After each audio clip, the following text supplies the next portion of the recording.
Baik, Bismillahirrahmanirrahim. Assalamualaikum warahmatullahi wabarakatuh. Pada video kali ini akan disampaikan untuk pengantar kontrol proses atau pengendalian proses menggunakan Aspen HYSYS, yang mana ini merupakan salah satu modul praktikum di mata kuliah instrumentasi dan pengendalian proses, Prodi Teknik Kimia Mineral. Baik, jadi eh, pertama-tama kita harus tahu dulu kenapa sih kita butuh eh, kontrol proses ya. Kenapa kita butuh eh, pengendalian proses? Nah, hal yang pertama yang melandasi ini dikarenakan plan safety atau kita membutuhkan apa, untuk mengendalikan atau untuk merancang sistem kontrol pada pabrik. Itu kan kita tidak bisa melakukannya secara trial dan error ya. Oleh karena itu kita butuh sebuah simulasi yang bisa melakukan sistem kontrol tersebut. Jadi alasan yang pertama adalah untuk plan safety atau keamanan dan keselamatan kerja. Kemudian untuk mengatur kualitas produk yang akan kita hasilkan. Bisa kita bayangkan kalau misalnya suatu proses itu tidak dikontrol dengan baik, suhunya naik turun misalnya. Otomatis kualitas produk yang dihasilkan pun tidak akan sama. Nah, oleh karena itu, sistem kontrol ini sangat berperan untuk mengatur kualitas produk. Selanjutnya adalah untuk keamanan lingkungan atau ramah lingkungan.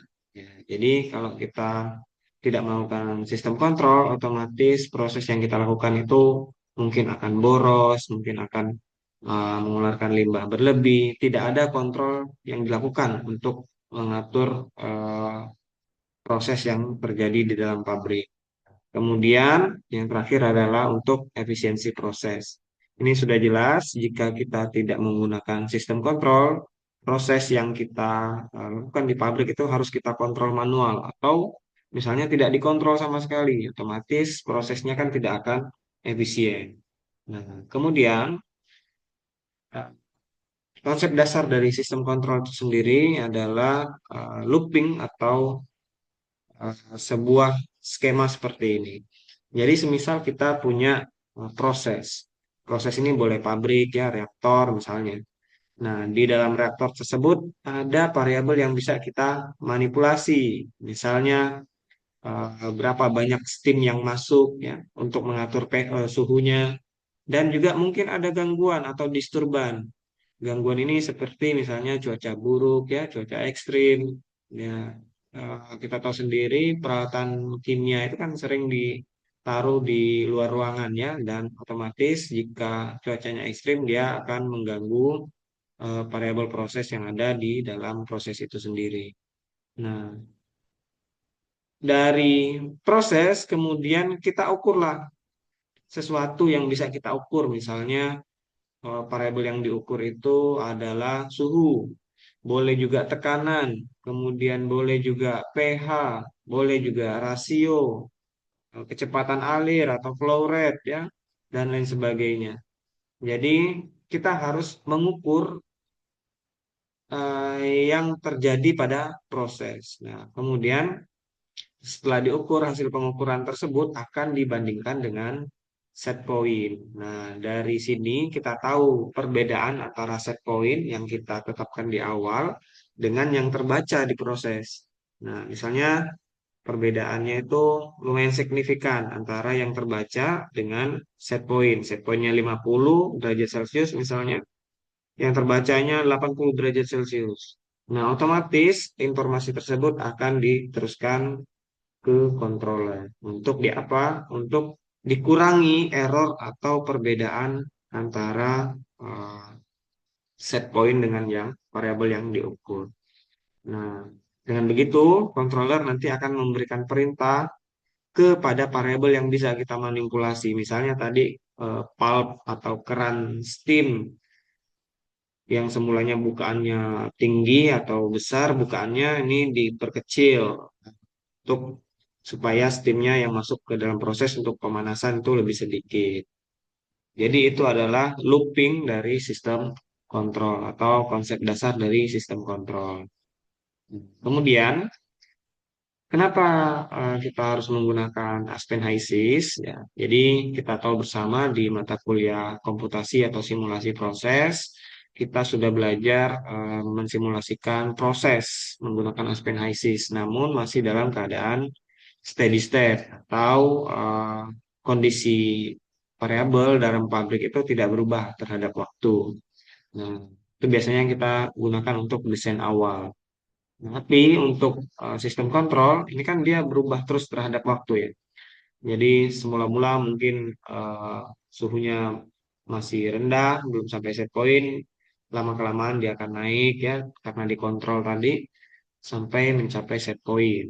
Nah, oleh karena itu kita memerlukan simulasi yang namanya simulasi dynamics atau dinamik ya untuk eh, melihat kondisi pabrik itu perubahannya terhadap waktu bagaimana. Tahu dengan kata lain akumulasinya tidak sama dengan nol. Nah, ini biasanya digunakan untuk studi sistem kontrol ya, store up, shutdown ya, dan evaluasi safety. Dan biasa yang apa yang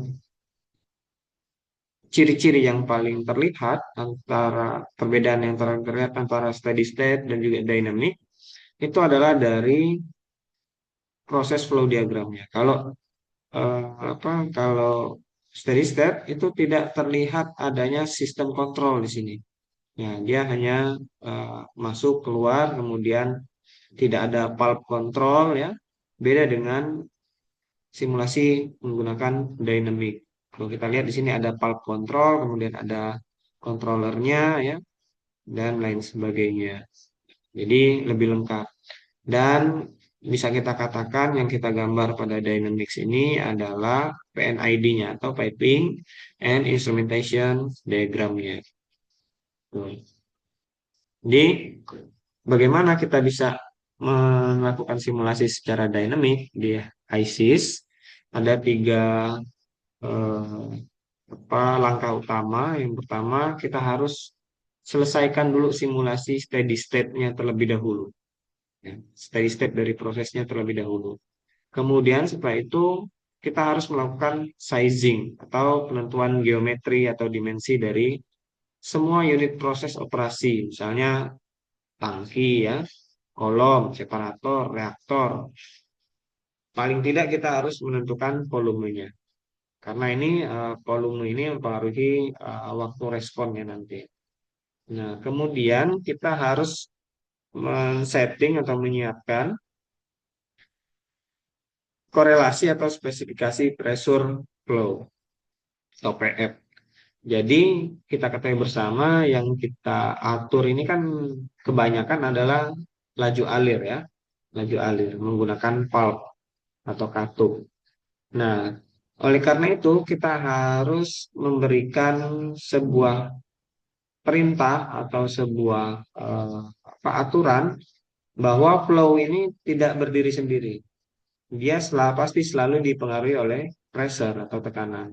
Ya, jadi kalau tekanannya tinggi, otomatis flow-nya juga tinggi ya. Kalau flow-nya rendah, otomatis tekanannya juga rendah.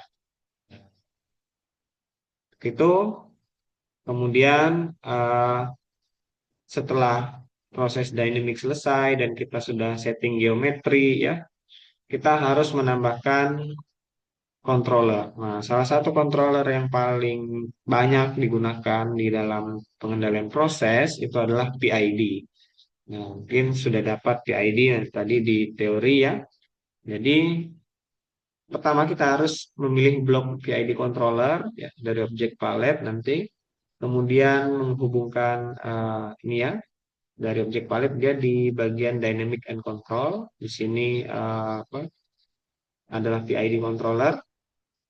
Kemudian kita harus menghubungkan proses variabel atau PV dengan ke unit yang akan diukur. Misalnya proses variabel yang akan kita ukur ya, yang akan dikenai sensor itu siapa misalnya.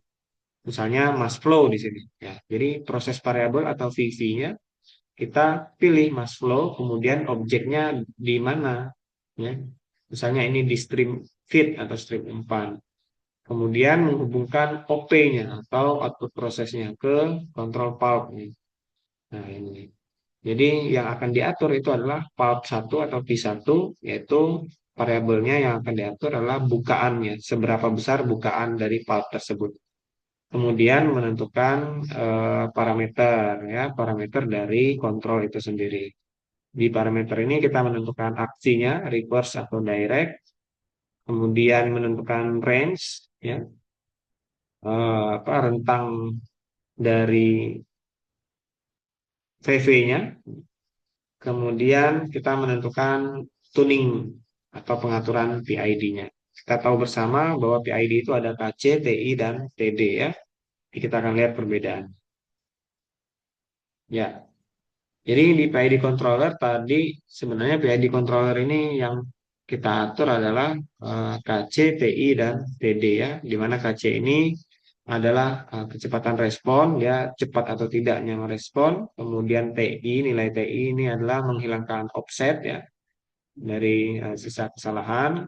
Dan TD ini biasanya jarang sih kita pakai, namun dia mengantisipasi perubahan yang tiba-tiba misalnya. Nah, jadi perbandingannya seperti ini. Kalau kita mainkan KC-nya atau KP-nya, dia akan semakin tinggi KP-nya, dia semakin cepat mencapai set point. Namun setelah itu dia pasti akan berfluktuasi karena pengaruh dari cepatnya dia mencapai set point tadi. Kemudian TI atau KI di sini itu mengatur supaya tidak ada fluktuasi seperti ini. Dan KD itu mengatur supaya tidak ada eh, fluktuasi pada saat dia sudah mencapai steady. Itu, ya. Jadi setelah kita simulasikan, kita harus menganalisis respon proses, ya, menggunakan salah satunya menggunakan strip charge. Misalnya di sini eh, kita tampilkan set point dan proses variabel misalnya. Yang mana set point ini yang berwarna merah, proses variabelnya ini misalnya flow rate, ya, kilogram per jam. Ini yang berwarna hijau. Jadi semisal set pointnya ini kita naikkan misalnya dari 500 menjadi 1000, otomatis kan kita mengharapkan eh, yang berwarna hijau atau proses variabelnya itu juga akan mengikuti set point yang kita setting. Nah, namun begitu ini ada dead time yang terjadi, ya. Ada dead time yang terjadi yang diperlukan untuk mencapai set point gitu. Itu saja yang bisa saya sampaikan untuk video kali ini. Lebih dan kurangnya saya minta maaf. Terima kasih. Assalamualaikum warahmatullahi wabarakatuh.